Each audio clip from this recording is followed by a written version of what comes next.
In Privacy Watch, the annual F8 Facebook Developer Conference kicks off today in San Jose. CEO Mark Zuckerberg is the keynote speaker. The highly anticipated conference is meant to shed light on some of the projects Facebook is working on. That includes the integration of several platforms like Instagram, WhatsApp, and Messenger. Investors and users, however, are also looking for Zuckerberg to address how he will be improving security and privacy. So joining us now for more on what to expect from the conference is CBSN contributor and editor-in-chief at Wired magazine, Nick Thompson. Somebody wrote your name really fast. You work for Wirery, and your name is Nick with 2 N's. That's great. So, everyone's, I'm sure, curious about, what new and innovative things Facebook is working on, but security and privacy, those are the top topics. What's the possibility that Mark Zuckerberg could avoid talking about this sort of stuff? Zero. I mean, yeah. All the coverage of Facebook has been all of the missteps they've made. He is going to have to go out there and say, I am sorry. We will do better. Here's what we're going to do. And he is also going to have to follow up on his note about privacy. Remember, about a month ago, he said, we're going to maybe reorient the whole company around privacy. And here are some thoughts about that. And also, our chief product officer is leaving because of a fight over this, but we haven't really figured it out. So there are a lot of unanswered questions about what is happening there. So he is going to have to address some of those things.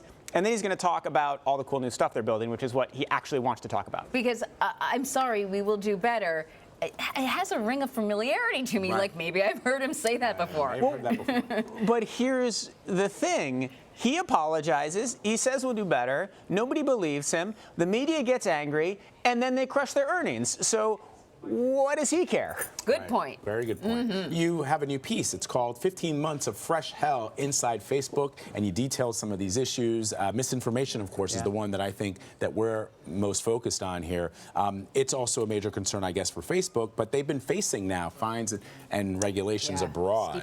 That is interesting to me. How does that change what they're going to be doing? Well, okay, so Facebook is genuinely trying to address all of these problems, particularly the problems of misinformation, the problems of privacy violations. They have put tens of thousands of people working on making sure content is pure, there isn't as much misinformation, there isn't as much hate speech. They are working hard on addressing that. They do have some problems, though. One of them is that some of the goals they need, including privacy and content and making sure there isn't misinformation, are at odds, right? Because if you protect and lock down everybody's content, it is harder to search content for bad content, right? So you have tensions between the goals that you're pushing people towards. So Facebook is simultaneously has a bunch of goals that they are genuinely trying to address that are in tension. So they have a tricky time with that. And that is part of the reason why the playbook is often apologize and move forward, because trying to get in depth of all this stuff just brings people into the murk. But in general, this is a company that knows it has repeatedly screwed up, wants to do much better. So Facebook is not just Facebook anymore.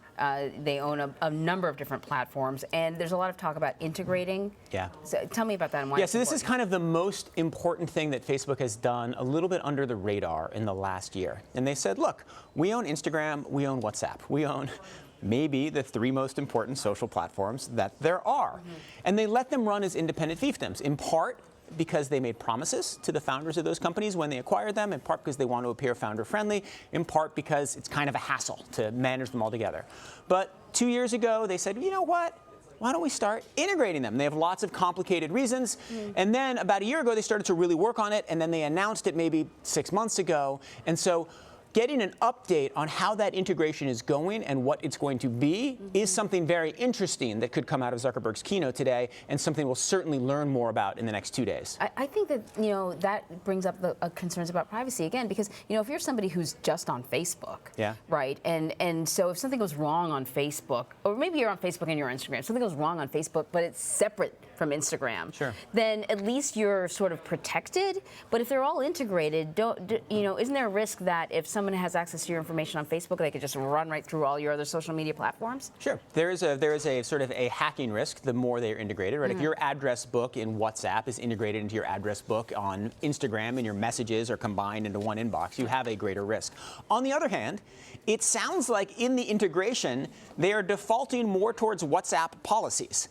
And WhatsApp is, of the 3, by far the most privacy-focused. It is also the one where they have the fewest tools for filtering content and for knocking away hate speech and all of that.